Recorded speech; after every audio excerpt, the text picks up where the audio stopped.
Hey there. Yeah, that's right. That's a bum bag. And I'm wearing it because I just took the dog for a walk. It keeps all my cool things in it.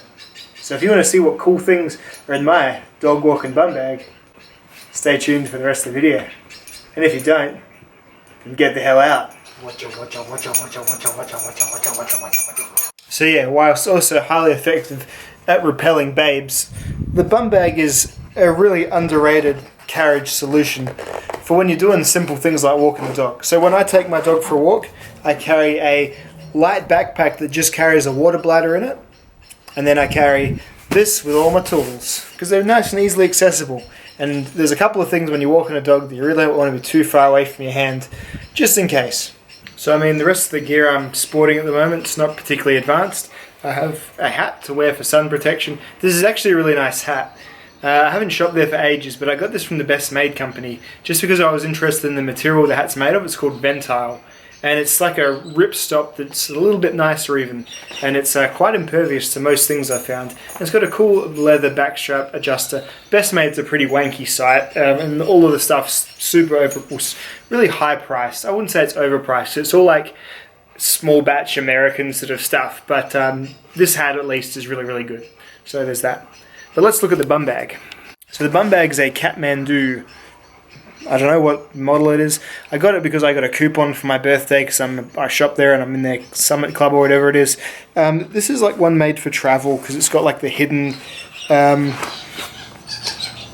the clip is hidden inside the thing, so it can't be easily unclipped by like pickpockets and street scallywags in, you know, Nairobi or wherever you're going. So that's the kind of aesthetic they're going for. It's RFID protected, so you can't get like PayWave scammed or whatever as well. So I guess all that stuff's good, but really I'm using it to carry a few, you know, pretty decent things. These are all things that after, you know, a long time walking the dog I've found to be pretty useful.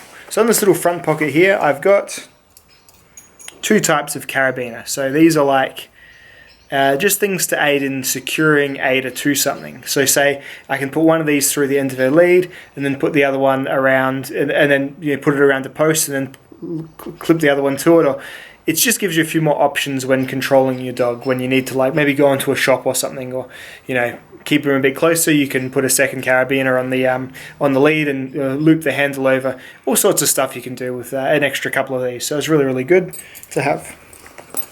And that's all I've got in the front pocket at the moment. And in the back, this is like a collapsible dog water dish. This is just a cheapie, but I can put water out of my bladder in it, or I can scoop some out of the river, or I can just run someone's front tap and fill it up. No one seems to bother. It's like a waterproof canvas. It's actually I use it a lot. It was a really cheap product. I think I just got it from the pet store or something for like $12 or something, and it's been quite indispensable. She's a pretty high energy dog. She drinks, you know, fairly often when she walks if you offer it to her, and it's always nice to offer it to her, especially when it's hot. So there you go. Yeah, pretty nice. You know, it's not the most high quality thing in the world, but it zips around as well. Flattens down even smaller. Yeah, it's already a pretty small, pretty collapsible piece, but yeah, you get it. Alright, it's not exactly a YKK super quality zipper, but it does okay. Yeah, it folds down and just sits just in there like that. No worries at all. Good game. Then I carry a torch for when it gets dark, obviously. You know, you might hear something weird. And I think a torch is a great, like, improvise. It just makes you look like you're a bit more ready. Say if some goober comes up to you and you got a torch in your hand, it looks like you're a switched on person, you know. They'll probably just try the next person, whatever. So you don't have to bring out your defensive kukri and cut their head off. You could just maybe give them a bit of a dazzle and then off you go. Sorry, man. Oh, and you know, if it was an innocent person who just looked a bit creepy, you know, some people just have a creepy face and they can't help that. If it's just one of those, you're like, oh, sorry, man, didn't mean to dazzle you. And you're done, rather than pulling out your pocket kukri and getting into a confrontation with someone just because he's got an ugly face because, you know, his parents were just unfortunate looking. There's not much you can do about that. So there you go. You haven't committed to self-defense if you just dazzled someone briefly with a torch. Hey, a lighter. I just think lighters are handy to have in general.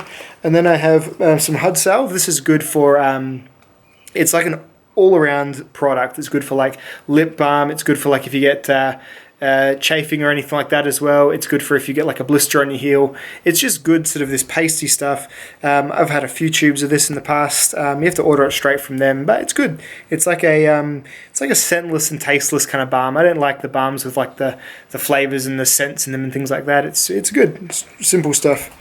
And then I've got a couple of these resealable bags for when Ada does shit on someone's front lawn or something like that. And yeah, it's just the doggy bag stuff. I always just find they're so thin and they always break when you tear off. I take these. These are a bit more high quality, and then you can keep the poop for later and you can bring it home and keep it in your poop collection and chart how your dog's poops are changing over time. And other normal people things that we all do, don't we? Anyway, it's just a means of, and this is something that you really don't want to have to. The longer if you can catch the turds as it's falling out your dog's ass, that's the best way. Then you've got less people driving past. It's the most awkward thing in the world when your dog does a shit in someone's, or like either on the pavement when you're walking through a town, like that's the worst, or when she does it on someone's driveway when you know the people are probably home. It's just, the quicker you can be on it, straight from the bum bag, the better.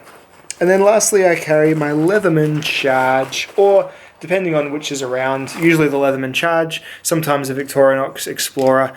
Just a multi-tool. I just find if something goes wrong with the lead, if something goes wrong with anything on this, then a pair of pliers is cool to have. It doesn't take up much space. It's got knives, it's got all that good stuff in it, screwdrivers, just a way of being prepared. And I usually won't carry an EDC knife because I'm usually wearing some lighter shorts, because often I jog partially as well, and that's why I don't carry a big heavy backpack full of stuff to jump around. This bum bag keeps it all pretty close to my body. I forget I'm wearing it after a while. The only time I don't forget I'm wearing it is when I catch a look at myself in a shop, like a reflective shop window, and I think, who is that tired wearing a bum bag? Oh, that's right, it's me. But that's fine, it's all part of it. So that's my dog walking bum bag. Just a short video for you all today. Hope you enjoyed. That is all. Booga, booga, booga, booga.